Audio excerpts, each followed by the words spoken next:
Hello साथियों, आप सभी लोग अच्छे होंगे। हम कामना करते हैं कि आप सभी लोग आराम से रह रहे होंगे। अब देखना, अपन जिस कल टॉपिक की अपने बात की थी वो की थी अमाशय के अंदर किस तरह से भोजन आता है और उसका वहां पर किस तरह से पाचन होता है, उसके बारे में अपन ने बात कर ली थी। लेकिन इससे आगे अपन बात करते हैं कि जब भोजन है वो छोटी आंत के ड्यूडेनम पार्ट में जाता है तो वहां पर किस तरह से उसका पाचन होता है, इसके बारे में डिस्कस करते हैं। तो चलिए साथियों, आइए आज अपन बात करते हैं पाचन तंत्र के बारे में।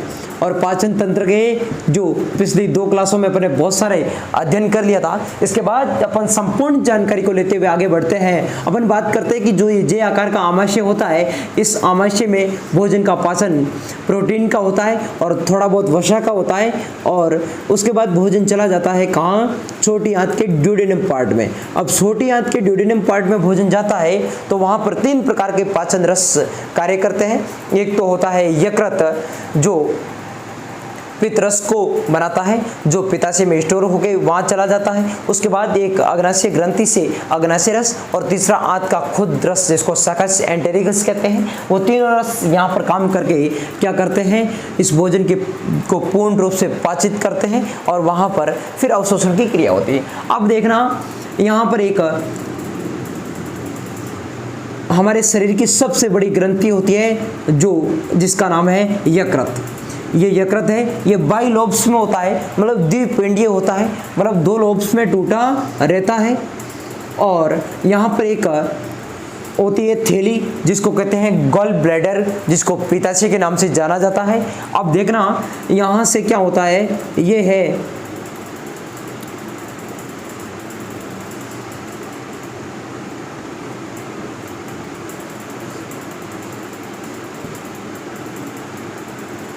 यहाँ पर ये पित्त रस जहाँ स्टोर होता है उसको पित्ताशय कहते हैं। जैसे जलाशय में जल स्टोर होता है उसको जलाशय कहते हैं कि नहीं कहते, उसी प्रकार जहाँ पित्त स्टोर होता है उसको पित्ताशय के नाम से जाना जाता है। अब देखना, ये यहाँ पे इस तरह से ये आएगा। अब देखना, इसको कहते हैं सिस्टिक डक्ट। इसको क्या कहते हैं? सिस्टिक डक्ट, ठीक है ना, इसको कहते हैं सिस्टिक डक्ट। जो पित्ताशय की नली होती है उसको कहते हैं सिस्टिक डक्ट। और यहाँ पर ये होती है हिपेटोडक्ट। कौन सी? हिपेटोडक्ट। ये होती है हिपेटोडक्ट, ठीक है ना। अब देखना, ये हिपेटो हो गई और ये है कॉमन बाइल डक्ट। ये दोनों कॉमन हो गई है तो ये कॉमन बाइल डक्ट, ये है common bile duct, common bile duct, ये कॉमन बाइल डक्ट है, ठीक है। अब ध्यान रखना, आगे यहाँ पर एक ग्रंथि होती है, उस ग्रंथि का नाम है अग्नाशय ग्रंथि। हमारे शरीर की सबसे प्रमुख ग्रंथि भी होती है, क्योंकि क्या सभी भोजन के पूरे घटकों का पाचन यहाँ पर हो जाता है इन रस के द्वारा। अब देखना, ये होती है अग्नाशय ग्रंथि। इस अग्नाशय ग्रंथि से यहाँ पर देखना एक नली आती है जिसको कहते हैं पैनक्रिएटिक डक्ट। इसको कहते हैं पैनक्रिएटिक डक्ट, ये होती है, इसका नाम है पैनक्रिएटिक डक्ट।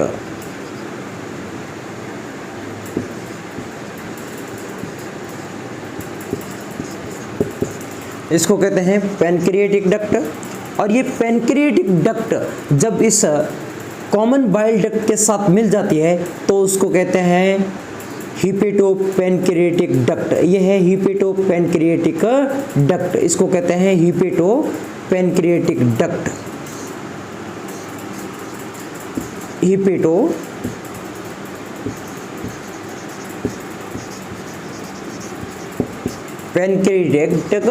डक्ट, ये हिपेटोपैनक्रिएटिक डक्ट जिसमें जो है दोनों रस आएंगे और उसके बाद यहाँ से चले जाएंगे किसमें? इस छोटी आंत के ड्यूडेनम पार्ट में। और छोटी आंत के ड्यूडेनम पार्ट में जब ये प्रवेश करेंगे तो इसको एक यहाँ पर अवरोधनी इसको नियंत्रित करती है, इसको कहते हैं ओडी की अवरोधनी। यहाँ पर होती है एक ओडी की अवरोधनी, स्पिंसर ऑफ ओडी, स्पिंसर ऑफ ओडी।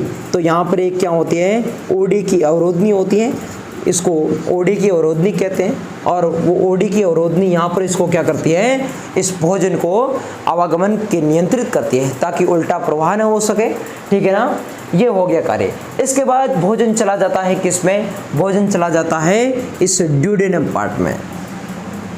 अब देखना क्या होता है, जो ये अग्नाशय है, अब अग्नाशय ग्रंथि है, इसके बहिस्रावी भाग से, किस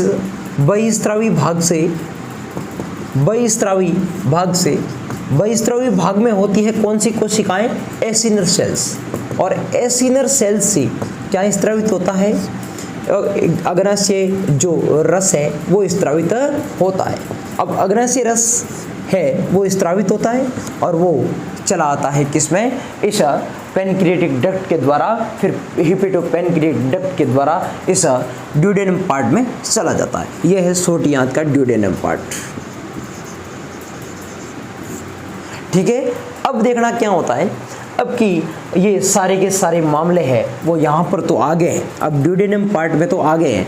अब ड्यूडेनम के किस तरह से पाचन होता है ये अपन बात करते हैं। तो देखिएगा, अब अपन आगे बात करते हैं।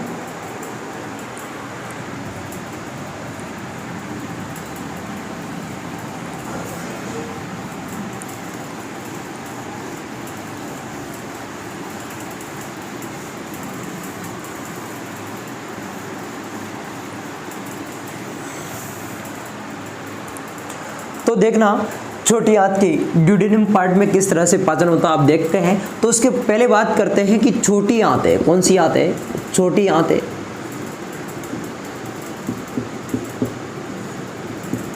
छोटी आंत है, ये छोटी आंत की लंबाई होती है वो 6 से 6.5 मीटर की होती है, 6 से 6.5 मीटर की इसकी लंबाई होती है।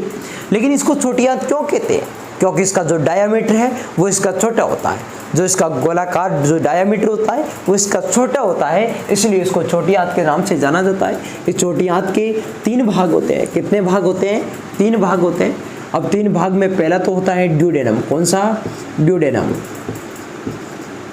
और दूसरा होता है जेजिनम, और तीसरा होता है इलियम, अब देखना होता क्या है कि जो ड्यूडेनम पार्ट है इसमें तो सबसे ज़्यादा क्या होता है, पाचन की प्रक्रिया यही होती है, और जेजिनम है यहाँ पर सर्वाधिक अवशोषण होता है, सर्वाधिक क्या होता है, अवशोषण, एब्जॉर्प्शन होता है सबसे ज़्यादा। और ये है इलियम, ये सबसे ज़्यादा कुंडलित भाग है, सबसे बड़ा और कुंडलित भाग है, क्या है, कुंडलित भाग है। और यहाँ पर क्या होता है, विटामिन B12 का अवशोषण होता है, विटामिन B12 का अवशोषण, और थोड़े बहुत जो बाइल पिगमेंट होते हैं, जो बाइल साल्ट, इनका क्या होता है, अवशोषण होता है यहाँ पर।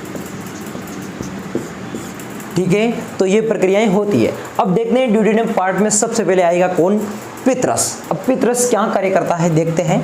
जो अब देखना, जो यकृत है, अब यकृत है, यकृत बनाएगा क्या, यकृत बनाएगा पित्रस, बनाएगा क्या, पित्रस।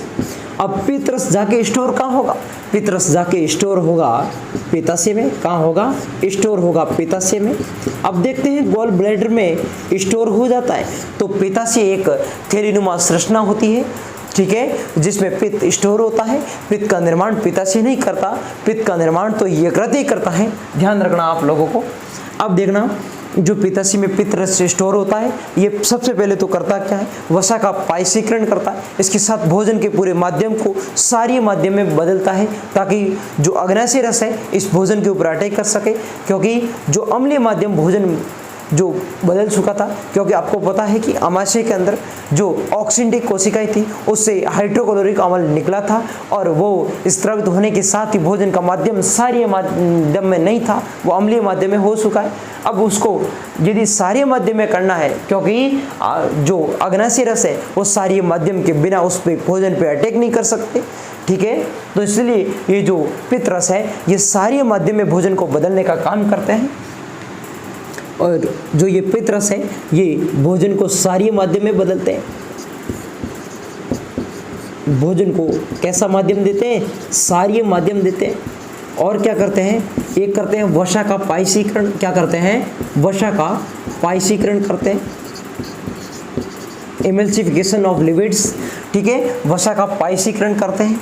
अब देखना इस पितरस के अंदर क्या क्या होता है। पितरस है, ये पितरस के अंदर कोई एंजाइम्स नहीं होती है, पितरस के अंदर कोई एंजाइम्स नहीं होती है। अब जो पितरस होता है, ये पितरस, इसके अंदर क्या क्या होते हैं। अब पितरस के अंदर देखते हैं तो इसका जो रासायनिक संगठन देखते हैं तो इसके बारे में बात करते हैं। एक तो होता है बाइल साल्ट, क्या होता है, बाइल साल्ट होते हैं,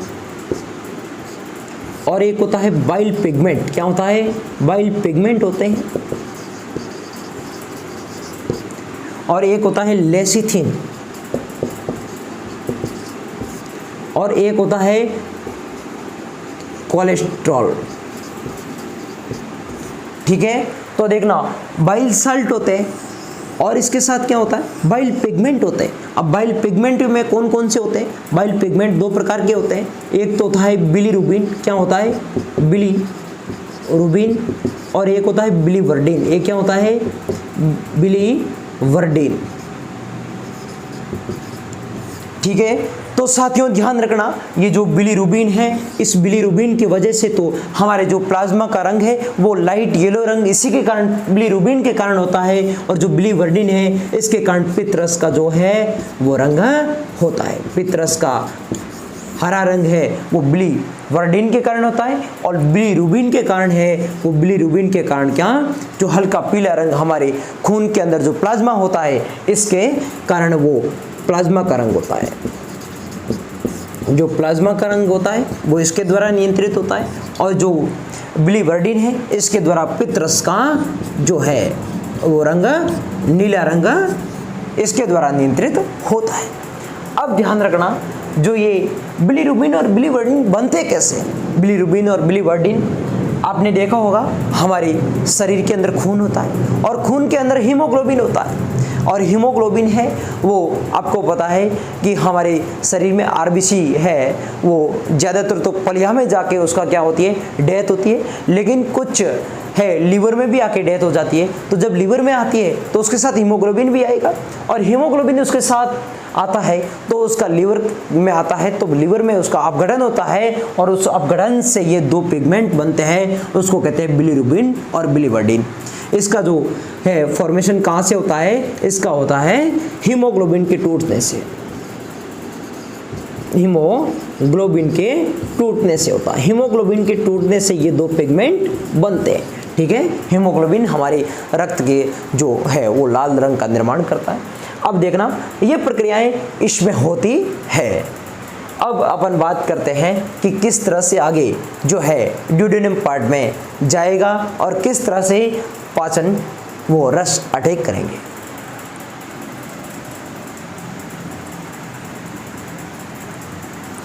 तो अब देखना आगे पार्ट की अपन बात करते हैं। तो आगे जो बात करेंगे इसमें अपन ड्यूडेनम के बारे में बात करेंगे साथियों।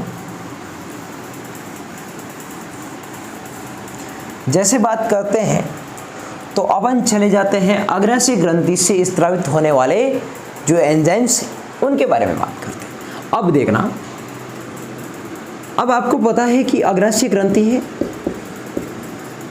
ये जो अग्नाशय ग्रंथि है इसके बहिस्रावी भाग की एसिनिल सेल से क्या जो अग्नाशय रस से स्रावित होता है, और अग्नाशय रस में इस अग्नाशय रस को पूर्ण पाचक रस कहते हैं, क्योंकि सभी जीवाणु का, सभी घटकों का इस रस से पाचन हो जाता है, क्योंकि सभी प्रकार की एंजाइम्स पाई जाती है। प्रोटीन का पाचन करवाने के लिए, वसा का पाचन करवाने के लिए, कार्बोहाइड्रेट का पाचन करने के लिए, और जो न्यूक्लिक अम्ल है उसका भी पाचन करने के लिए, तो सभी प्रकार के पाचन करने के लिए सभी प्रकार के रस पाए जाते हैं। अब देखना सबसे पहले तो है कार्बोहाइड्रेट के पाचन के लिए।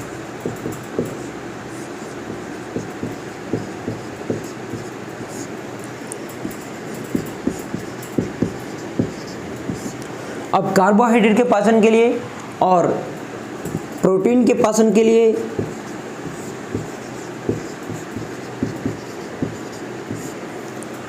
और है वसा के पाचन के लिए।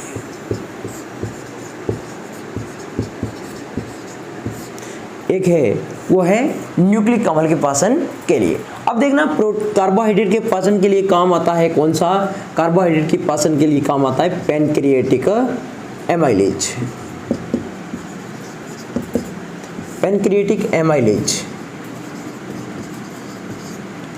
और जो ये प्रोटीन के पाचन के लिए काम आता है, ये तो आता है ट्रिप्सिनोजन, काइमोट्रिप्सिनोजन, कार्बोक्सीपेप्टाइडेस। ठीक है, तो यहां पर काम आता है ट्रिप्सिनोजन,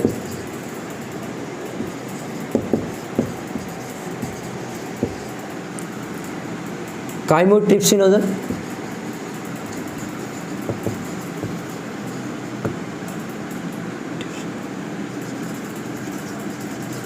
काइमोट्रिप्सिनोजन, कार्बोक्सीपेप्टिडेज, कार्बोक्सीपेप्टिडेज। अब देखना वसा के पाचन के लिए कौन काम करता है। वसा के पाचन के लिए जो है वो पैनक्रिएटिक लाइपेजेज काम करता है, लाइपेजेज काम करता है।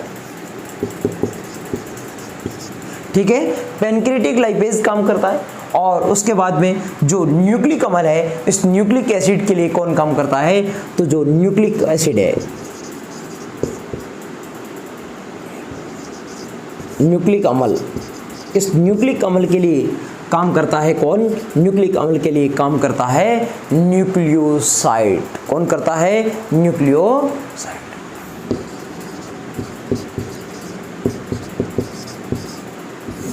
ठीक है, ये काम करते हैं। अब देखते हैं क्या होता है आगे। अब सबसे पहले तो है कि ये ट्रिप्सिनोजन है। इस ट्रिप्सिनोजन को सक्रिय करने के लिए छोटी आंत के ड्यूडेनम पार्ट से एक आता है एंटेरोकाइनेज, और वो एंटेरोकाइनेज इस पे अटैक करेगा। और इस पे एंटेरोकाइनेज कौन करेगा, एंटेरोकाइनेज कौन, और इस पे एंटेरोकाइनेज जब अटैक करेगा तो छोटी आंत के ड्यूडेनम पार्ट से एंटेरोकाइनेज इसको आके इसको ट्रिप्सिन में बदल देगा। किसमें, सक्रिय ट्रिप्सिन में बदल देगा। और ये जो ट्रिप्सिन है ये बाकी सभी एंजाइमों को ऑल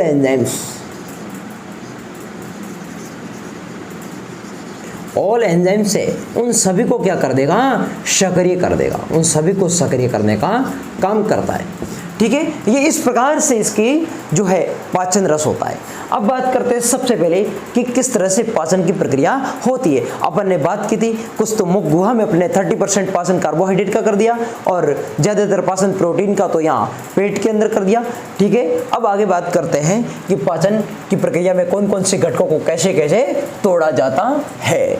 अब देखना, अपन ने सबसे पहले जो है वो काम करते हैं, जो ये एक तो था पेप्टोन, एक तो था जो पेप्टोन था, और एक किसके साथ था, प्रोटीएज। एक था प्रोटीओजेज। पेप्टोन और प्रोटीओजेज ये प्रोटीन के घटक, ये अमाशय के अंदर अपने यहाँ तोड़ते थे। ये किसके अंदर तोड़ते अपने साथियों, ध्यान देना, आमाशय के अंदर। ये अपने आमाशय के अंदर इसको क्या कर दिए थे, इसका अपघटन पेप्सिन एंजाइम्स के द्वारा कर दिया था। इसके बाद में यहाँ पर जो पाचक रस अटैक करेगा उसका नाम है ट्रिप्सिन। क्या नाम है, ट्रिप्सिन। ट्रिप्सिन। और दूसरा इस पे करेगा काइमोट्रिप्सिन। कौन सा,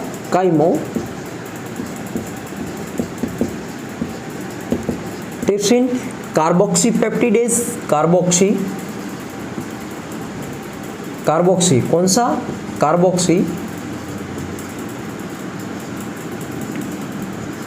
कार्बोक्सीपेप्टिडेज। ये सभी तीनों रच मिलके इसको क्या कर देंगे, इसको आगे किसमें तोड़ देंगे, डाइपेप्टाइड्स में।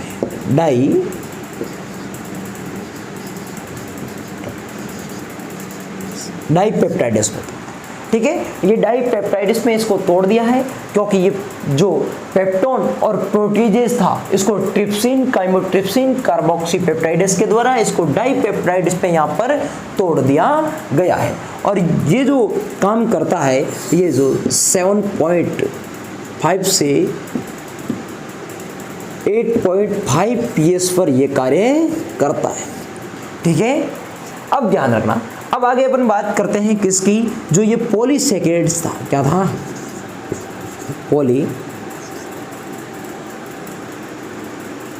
जो ये पॉलीसैकेराइड्स था, जो ये पॉलीसैकेराइड्स था, इसको किस तरह से तोड़ा जाता है। जो ये पॉलीसैकेराइड्स था, पॉलीसैकेराइड्स था, उसको किस तरह से तोड़ा जाता है देख लेना। उसको इस पे कौन करता है, उसमें पेनक्रिएटिक जो है, पेनक्रिएटिक एमाइलेज काम करता है, एमाइलेज काम करता है। और पेनक्रिएटिक एमाइलेज इस पे काम करेगा तो इसको तोड़ देगा किसमें, इसको डाइसैकेराइड्स में। इसको किसमें, डाइसैकेराइड्स में तोड़ देगा। इसको डाइसैकेराइड्स में तोड़ दिया जाता है।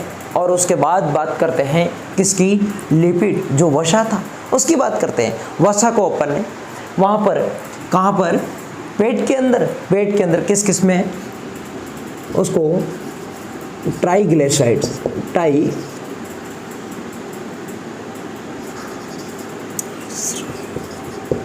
ट्राइग्लिसराइड्स या उसको अपन डाइग्लिसराइड्स में वहाँ पर तोड़ दिया था।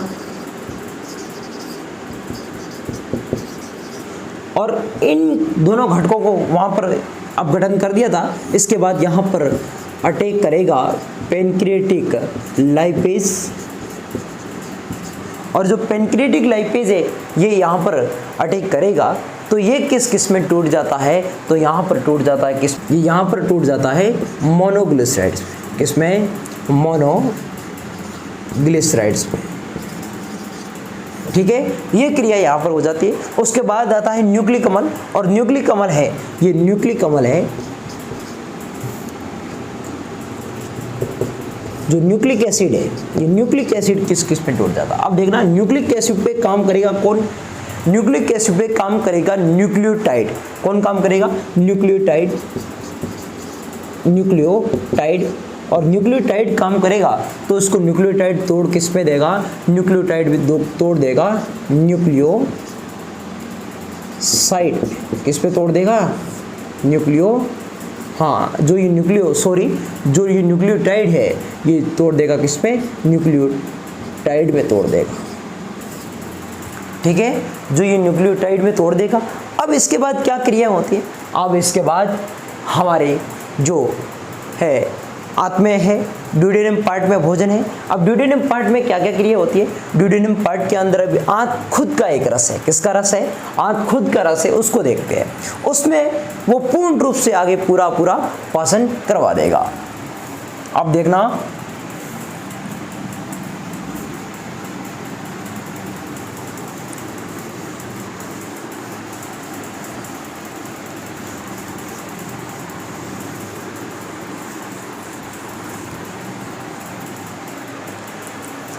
हाँ, तो साथियों जो ये ड्यूडेनम पार्ट है, इस ड्यूडेनम पार्ट में क्या होता है,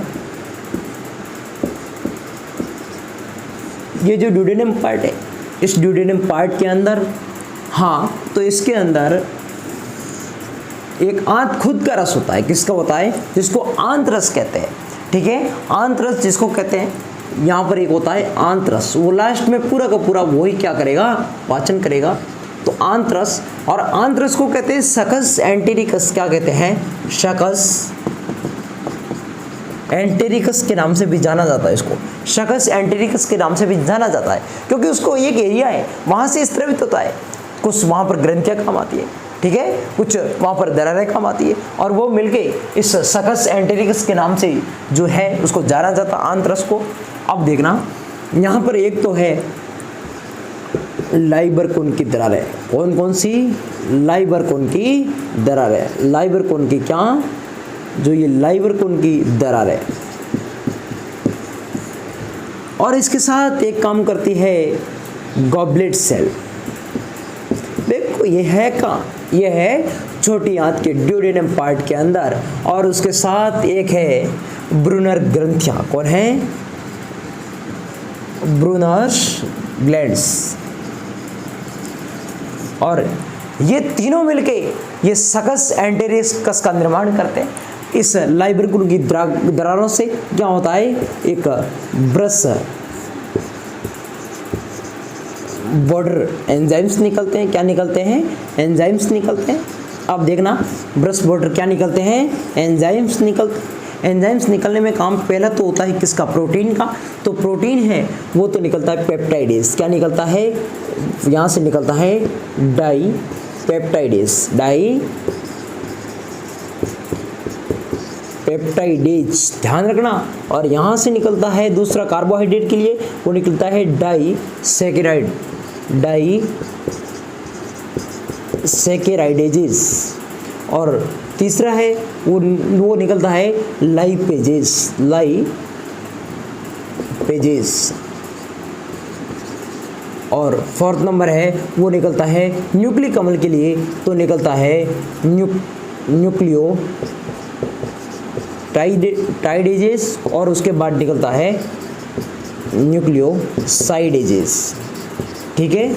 इसके बाद वो पेंटोज शुगर और जो है नाइट्रोजन क्षारक में टूट जाएगा। अब यहाँ पर देखते हैं कि गॉबलेट सेल, इससे क्या स्रावित होता है, अरे इससे तो निकलता है श्लेष्मा। क्या निकलता है, श्लेष्मा। और तो ब्रूनर ग्रंथियों से, इस ब्रूनर ग्रंथियों से भी निकलता है श्लेष्मा। इन दोनों से श्लेष्मा स्रावित होता है और इस लाइबरकुन की दरारों से ये एंजाइम्स निकलते हैं। और इन दोनों के सम्मिलित रूप को ही क्या कहते हैं, शकस एंटेरिकस कहते हैं। इन दोनों के सम्मिलित रूप को ही क्या कहते हैं, शकस एंटेरिकस के नाम से, शकस एंटेरिकस के नाम से जाना जाता है, जिसको आंतरस कहते हैं। तो यहाँ पर अपन आगे हैं, तो आंतरस के बारे में जो बात करेंगे वो अपनी अगली क्लास के अंदर बात करेंगे कि जो डाइपेप्टाइडेज है, जो ये डाइसैकेराइडेजेज है, वो किस तरह से कार्य करते हैं, और उसके बारे में अगली नेक्स्ट क्लास में अपना अध्ययन करेंगे। आज इतना ही, आपने क्लास का आनंद लिया, इसके लिए बहुत बहुत शुक्रिया, थैंक यू।